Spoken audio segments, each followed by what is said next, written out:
I kind of went on a a hiatus on recording. I just wasn't feeling in the mood. But that doesn't mean I wasn't coming up with more things to talk about. Maybe I was getting a little overwhelmed with how much stuff I want to speak on, and I know that it's a lot of stuff, and I can never keep up because I keep coming up with more things. But so I wrote a bunch of things down on this whiteboard here, and I want to clear this off so that I can use it to either use it for its intended purpose as like my to-do list or when a random idea pops up. And so we're gonna go through this a little bit and see what comes out while I'm going through this. And then there's also a point that in the previous video that I released for my Myth Originator series here that I'm doing. And this has gotten we are now digging deep into the Bible. It's getting heavily biblical. I'm looking into it's kind of I'm starting to get lost. There's so much, and there's a certain point that like it starts to get spiritual and all these things, right? All these things are kind of coming with that. And that wasn't my initial intention, but I feel like I can't ignore it now that it's come up.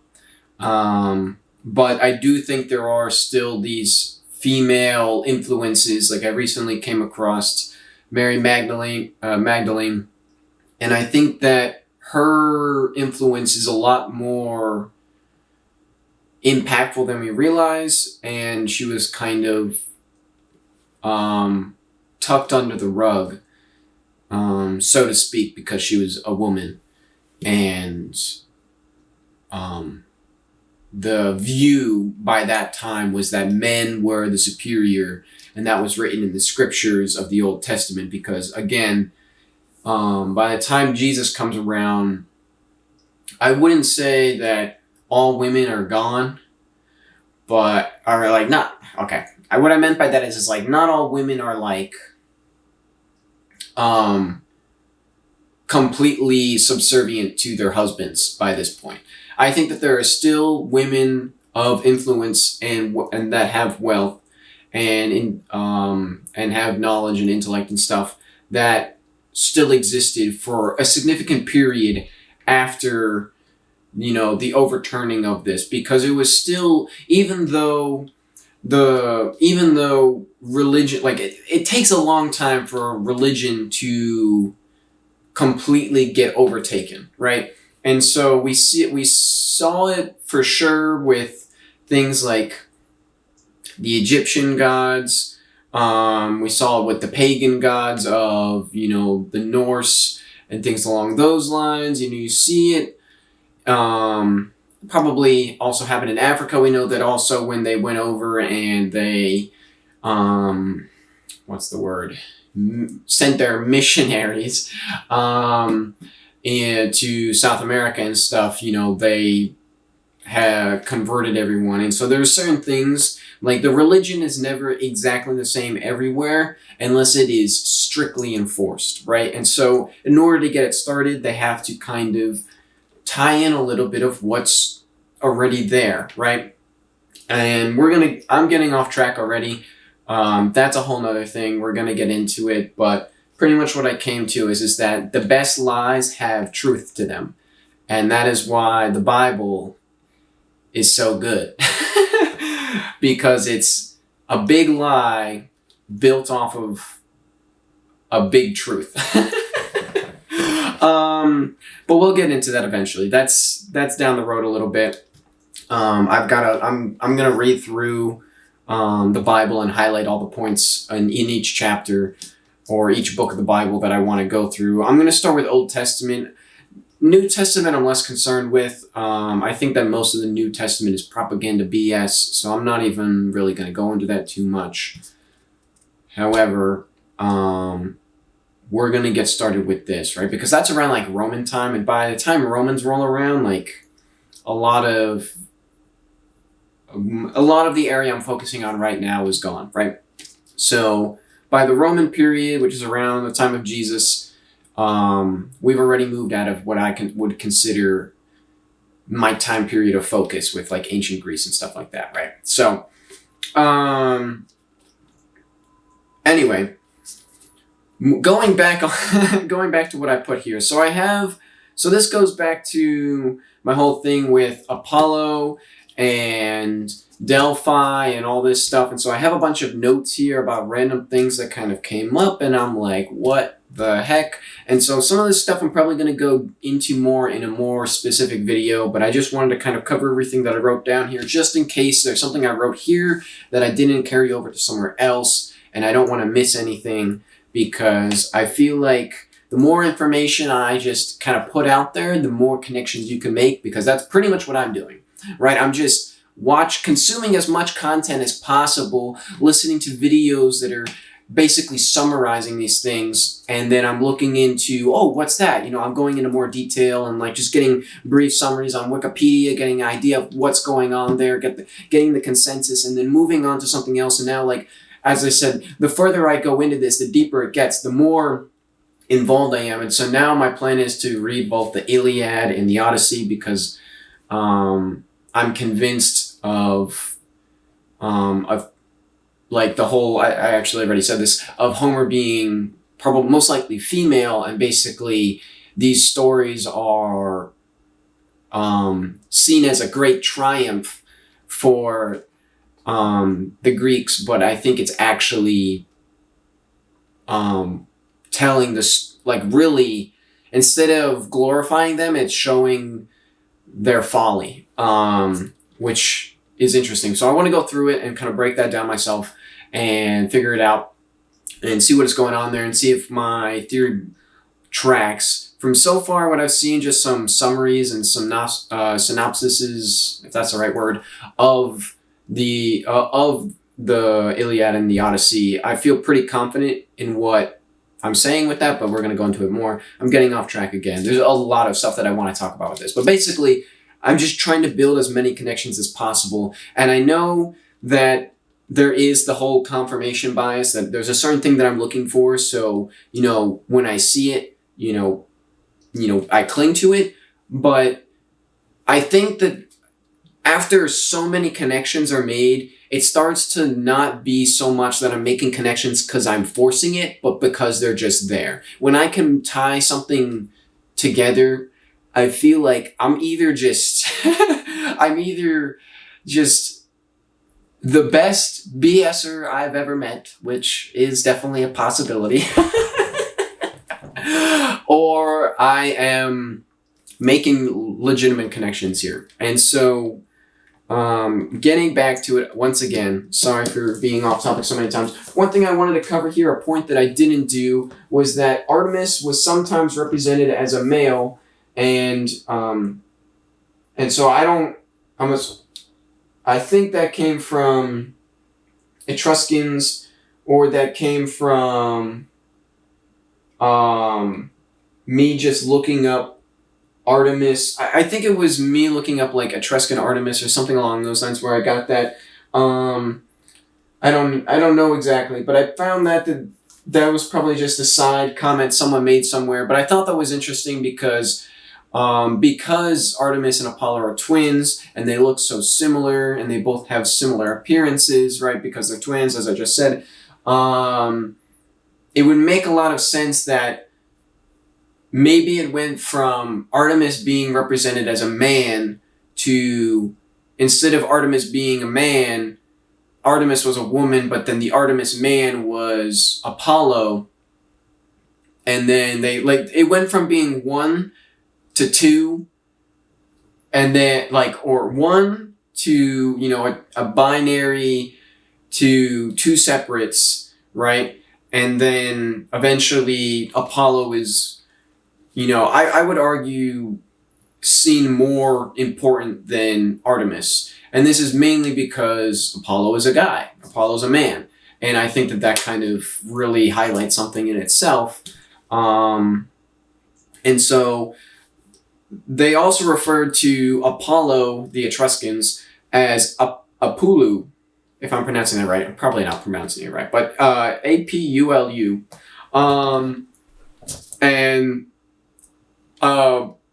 along with all the things that Apollo is related to, you know, like archery and prophecy and all that stuff, right? Music and all those things, right?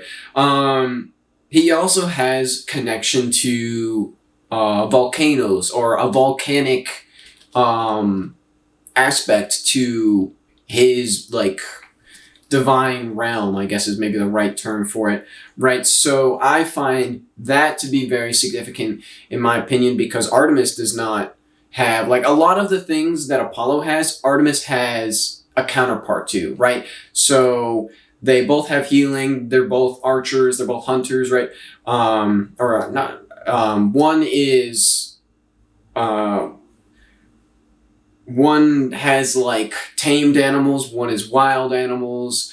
I wrote them down, I spoke about them in a previous video, you know, going back and forth between these two different opposing aspects, which are really like part of one whole, not really opposing. And so I think it's interesting that Apollo has this volcanic connection when, to my understanding, Artemis does not. When they're twins, right? And why it's even more significant is because the destruction, or the presumed reason for the downfall of the Crete civilization, is a volcanic eruption at Thraea around 1600 BC, which is a little bit before the anticipated time of their downfall in my timeline. Mycenaeans, I have here around 1750 BC, right? So that's when the Mycenaeans appear, right? In theory. So to me, the Mycenaeans emerging is 150 years before the estimated Thraea eruption in 1600 BC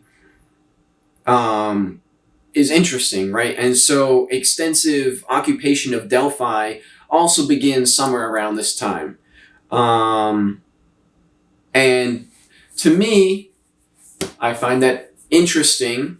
It could be seen that potentially, because, you know, that was a volcanic eruption, they consolidated their forces, or more of their influence, to Delphi in Greece, because it was more accessible and it was less affected by this eruption.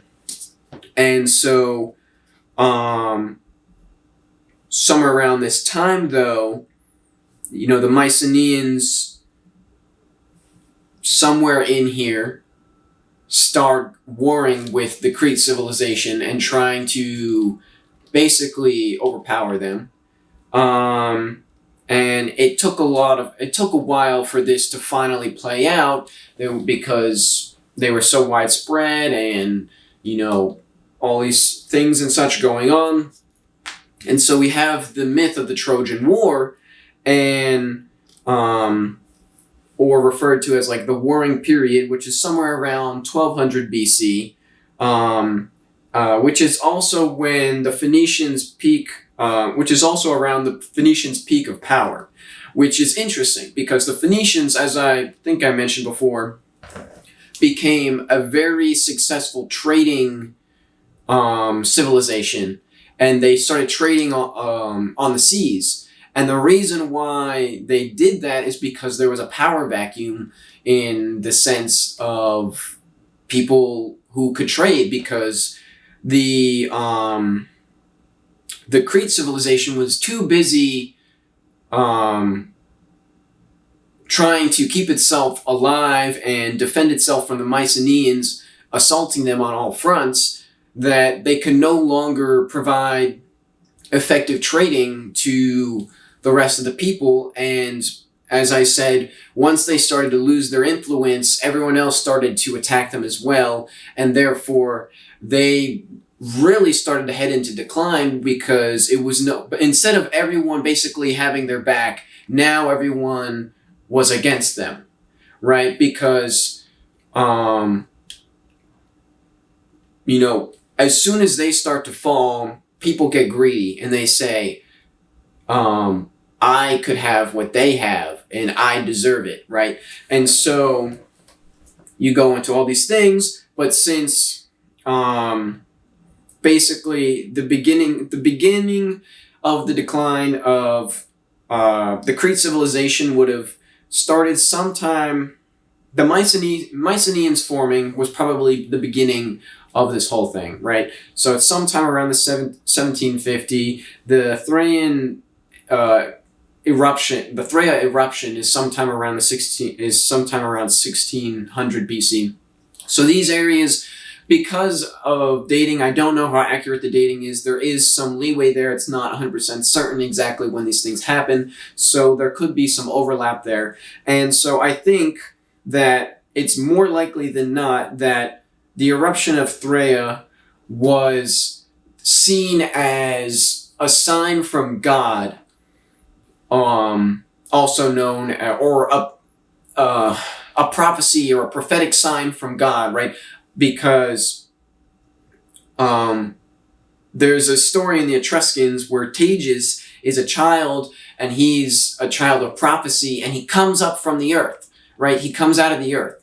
And to me, this could be seen as volcanic activity, right? And Apollo is said to have conquered Delphi, or Python at Delphi, when he was only 4 days old, right? And so to me, this is the birth of Apollo could be seen as this eruption, and was seen as a prophecy from God that now was their time to act, or the people, the Mycenaeans in power, right? So the Mycenaean civilization starts to develop itself because the Crete moved into ancient Greece, and basically it was a bunch of barbarians and savages from their perspective, most likely. Not necessarily that they were absolute savages, but they were very primitive people, most likely still somewhat nomadic, maybe some level of agriculture there, undetermined on that.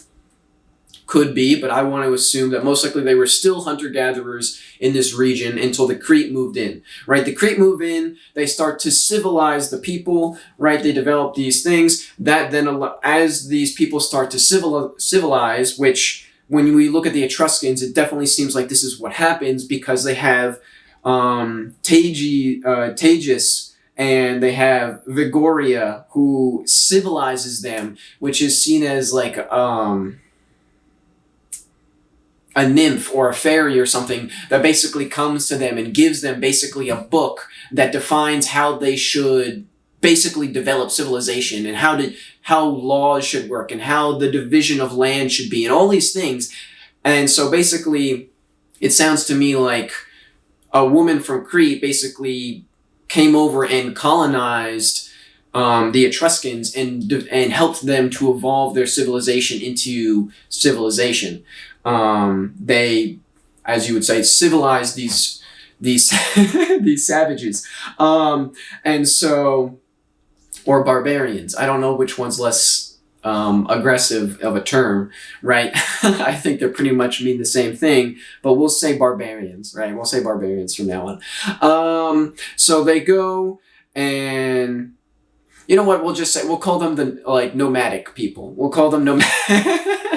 We'll try and be nice, because I mean it doesn't really matter too much, but I just feel like there's some negative connotations when you refer to them that way. Vigoria comes over to the Etruscans and basically gives them all this stuff, and Tages is also seen as someone that does this. And to me, this is kind of a slowly tying in of the male figure to overwrite the female, right? So it was hard to fully overwrite Vigoria because of her influence was just so great to the development of the Etruscans, that Tages could not fully overpower her influence before the collapse of basically their civilization due to Rome coming and saying, something along those lines, right? So,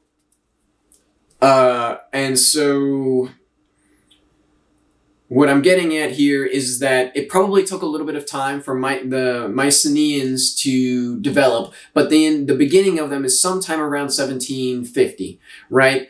And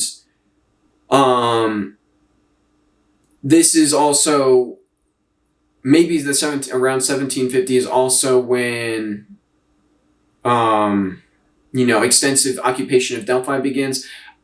Undetermined. I'm trying to understand my notes here, and it's just ideas scattered.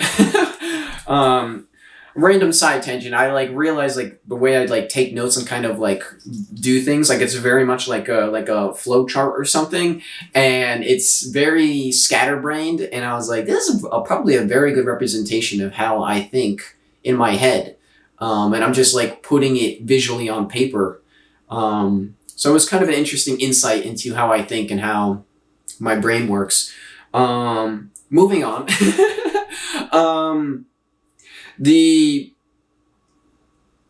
So what I'm saying is that the Mycenaeans started to develop. They were still under Crete influence. Then they get this divine providence. They start to be intelligent enough, right, to realize, I don't like that they're controlling us. I don't like that they have power over us. I feel like we can do this ourselves, right?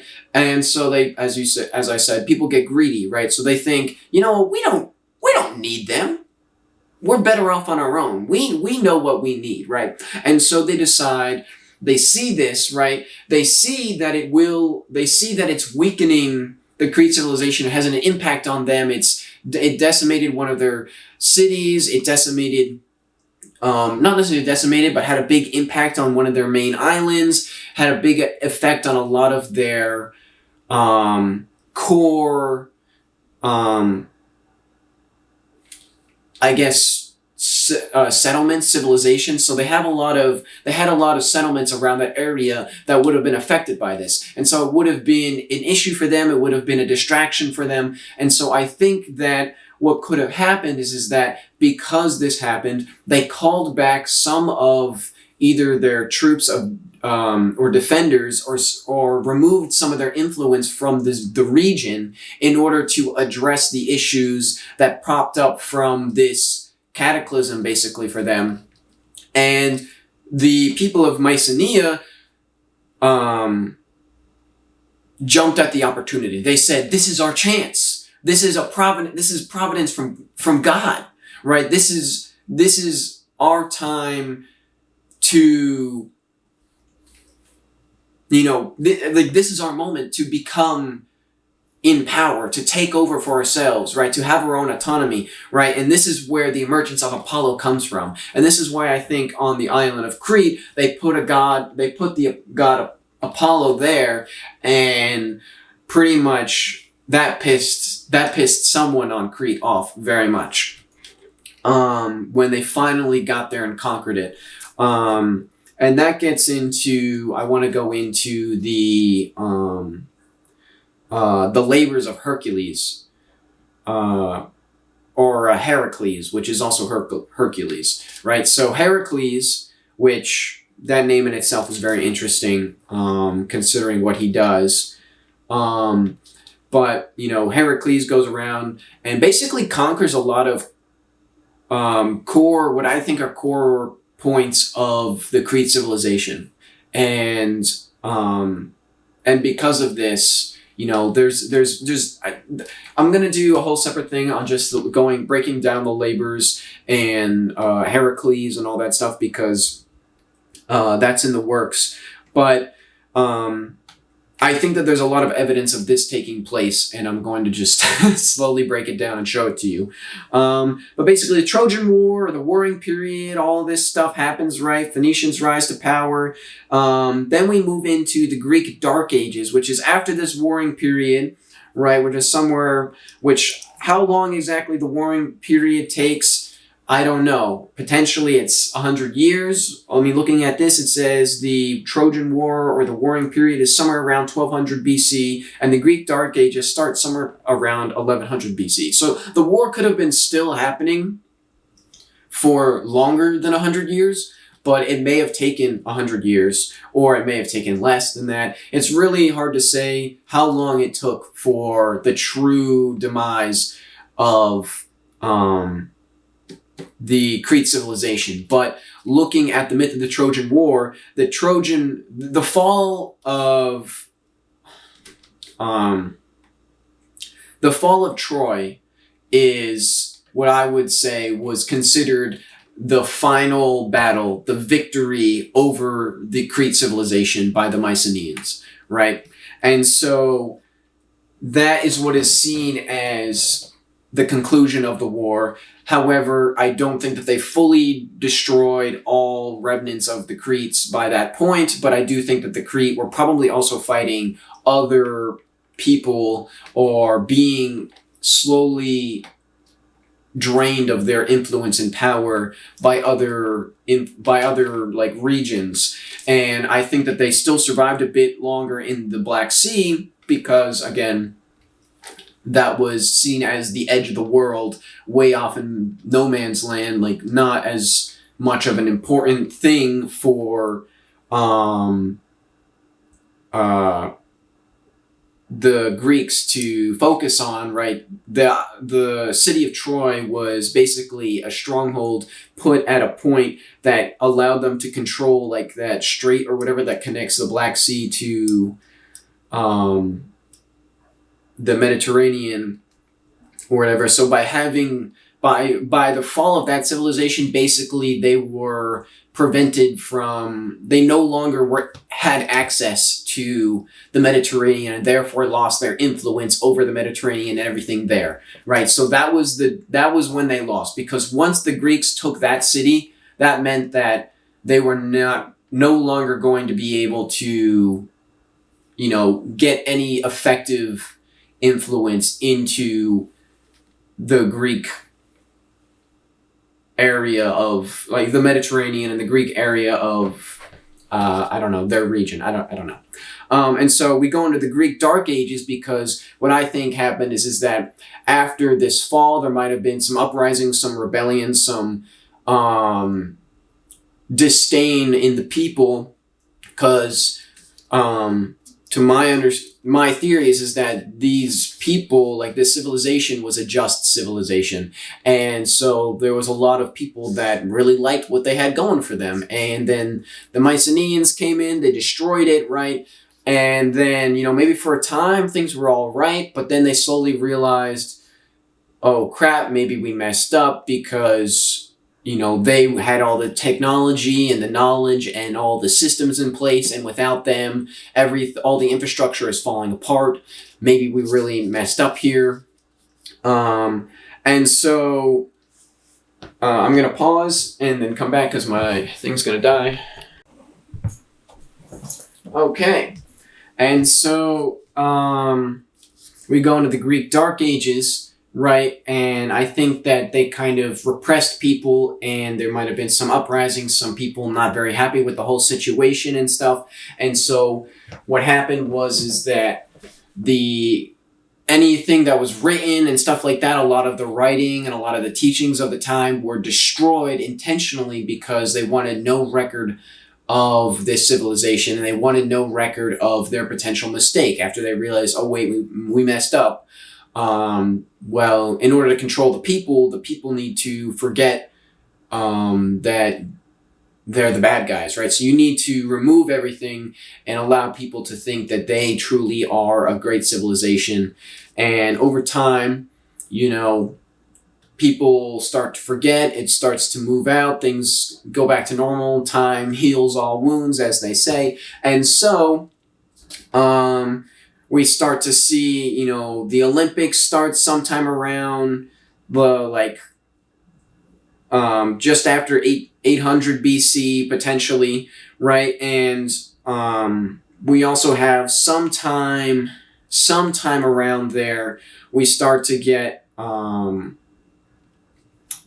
we get the writings from Homer, and I think that pretty much the writings, like Homer, like apparently it was never written down and it was all just told.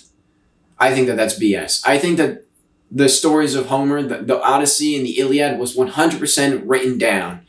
100% was written down. However, all written records of it were destroyed because it was just slander on the Mycenaean name, basically. But it was such a good story, and it had such a strong hold to it because of the truth, because there was still that memory in people's mind of this war that happened and how, bad things happened afterwards and stuff. So there was that lingering hint of truth in it, and it also told of the glory of the Mycenaeans and stuff. So it helped to bolster morale, and that also was tied in with the Olympics.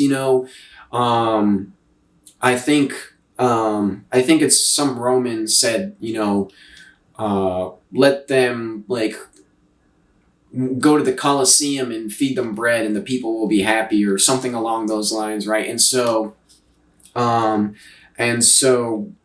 pretty much I think that the Iliad and the Odyssey were these ways to distract the people and slowly change the story from the Greeks being the bad guys into the heroes, right? But it also had some hints that, they might have messed up a little bit in there. And so it slowly became the truth rather than, or the myth rather than the truth. Everyone heard the Iliad and everyone heard the Odyssey, but no one heard the truth, right? And so eventually the real truth was forgotten, and it eventually became, oh, well, that's just a myth. It's not even a real story, right? The Olympics were also, I think, a way to show their glory and give tribute to their god. And it was also a way to overwrite what I think that was the Heraea, or the Heraian, which... from what I looked up, it has an unknown beginning. They don't know how old it is, but they know that it's old. They think that, from what I found, they think that Olympics started sometime around the 770 BC, somewhere around there. But the Heraea didn't start until maybe 600 BC is what I think I found. But my opinion on this is I think that's wrong, because if you go to Olympia, what I found was the oldest temple at Olympia was actually to Hera, not to Zeus. So you think that they would have built their first temple to Zeus if the Olympics, which are dedicated to Zeus, to my understanding, is not the first god, right? Not the first temple that they would make. And it's not, they're being chivalrous, like ladies first, because they didn't care about that. I'm pretty confident that they weren't concerned with, we better pay tribute to Hera first, and then we'll make the one for Zeus. No, I don't think that's how that went at all. Especially with how much Zeus cheats on Hera, there's no way that they thought that Hera mattered that much. But I did find some things that just almost especially in the Iliad and the Odyssey or whatever, the way that Hera is portrayed, I saw an anecdote about someone that says this, and I found this to be the case for myself, is that she's almost a joke, right? Because of how much Zeus just cheats on her and doesn't really respect her, even though he's worried about her finding out, but he continuously does it all the time. He's prolifically cheating on Hera, and why does he always hide it? Why does he always try and make it secret? Why is it always this trickery, this deceiving, this forceful act on the person that he cheats on her with? It's never, maybe it is consensual in some cases, but a majority of the cases, it is not a consensual act. And I find that very interesting that Zeus, the peak god, right, the leader of the Olympians, has to not only does he have to cheat on his wife, but he does it prolifically, and very few people actually want, and very few of the gods or the mortals that he cheats on her with want it.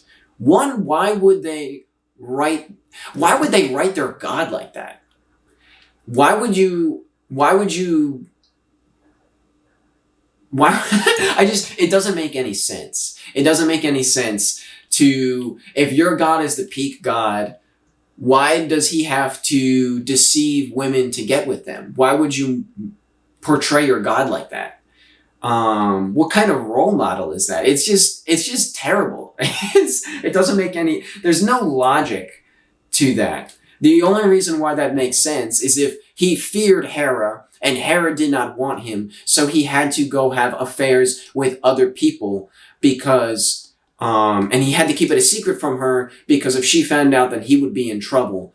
Right? Because Hera was actually the supreme god. Then it makes sense.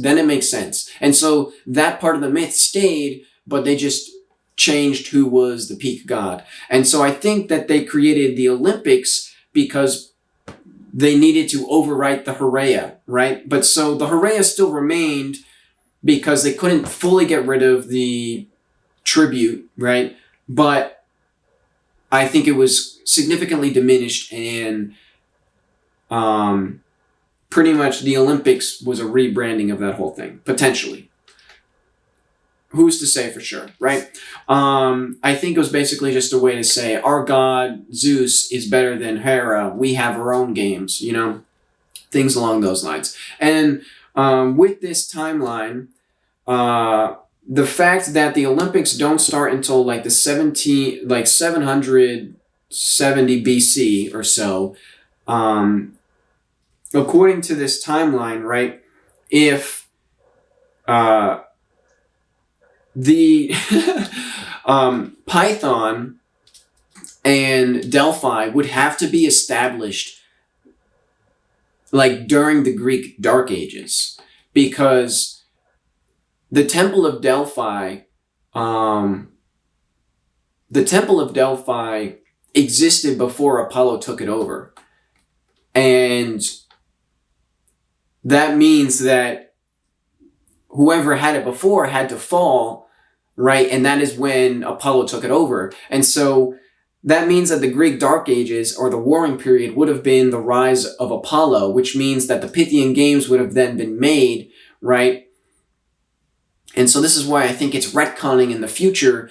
The Pythian Games became a thing and were around for longer than the Olympics. So it's the Pythian Games and the Heraea, right, that predate the Olympics. And so the Olympics were created to basically distract from these games, these gods, right? And kind of overtake them, potentially. At least that's what I'm thinking. That's what I got here. And so, again, I think it's very interesting that I also have Delphine, spelled Delphyne, very close to Delphi, in my opinion, which Delphine is the she-serpent. So that connection to Delphi, rather than it being dolphin, it sounds like someone just kind of did a quick change on the name and they just shortened it a little bit, right? It sounds like it's basically the same, but it has a completely different meaning, right? So it could have been that it was Delphine or something along those lines, and they changed it so that it was Delphi, which means like dolphin or something. And just kind of cut off part of the word. Right, and so instead of it being she-serpent, which has a connection to the snake goddess and both women and serpents at once, which again I went into how they both have been demonized and repressed going into modern day because of this, basically the repercussions of this, basically the internal trauma and the overreaction that took place because of, I want to say almost like guilt. They realized they messed up, and so they knew that there was nothing they could do to fix it, so they had to just cover it up. and because they knew it was wrong and it was bad, they had to just go to extreme lengths to do it, which is just very interesting. Very interesting indeed. And so I just think that the connections between Tages being a child and prophecy and volcanoes and coming out of the earth and being young and Vigoria, which is seemingly, there's not a whole lot known about her. There's not a lot of existing, records of her or whatever, but this was a person, and I think that they tried to kind of erase her out of it and replace her with Tages, which I think is also Apollo, but Apollo became something more defined as time went on, and then was slowly reintroduced back as a separate god, potentially. Or they took Apollo and kind of tried to turn Apollo into Vigoria to overwrite Vigoria.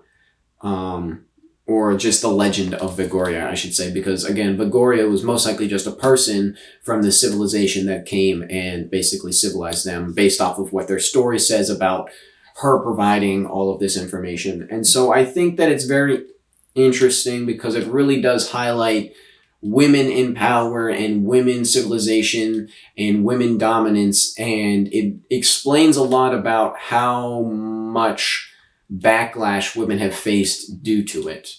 And it's not because they were necessarily bad. I mean, I don't know that for certain, but I'm pretty confident that they weren't, because there's just a lot of still lingering myth tied to them, tied to women, that just doesn't make any sense for a civilization that was not a good civilization and a just civilization and a wise civilization.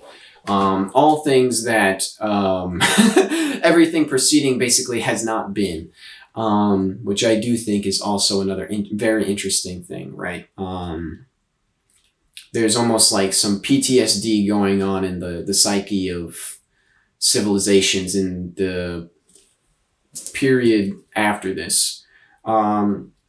And so I also think that there may be some tie-ins with this into biblical references and knowledge and stuff. And I think that there is definitely tie-ins with the whole Adam and Eve thing, but I think it can go deeper than that, and could then, it also ties back to potentially the origins of this religion and where this comes from and these beliefs and stuff, and what exactly the Crete civilization's beliefs were, and just all of that. So there's just a lot. There's a lot, and I'm not going off of much with this that's like concrete. This is definitely how it is. I'm really kind of just piecing this all together myself and doing it on the fly, and I think that while it makes a lot of sense to me, I think a lot of people will just kind of nod their head and say, okay, buddy, sure. But I think if you really look into it for yourself, you'll realize, like, wait a minute, like, this actually does make a lot of sense. And so, there's that. So, yeah. That was everything that I wrote on here. Again, I have just a ton of stuff that I want to talk on, and just more things that I need to look into with this alone, with this topic, with this subject alone. And then I also have all of my physics stuff that I want to get back into. So definitely a lot of videos to make. So yeah, peace out.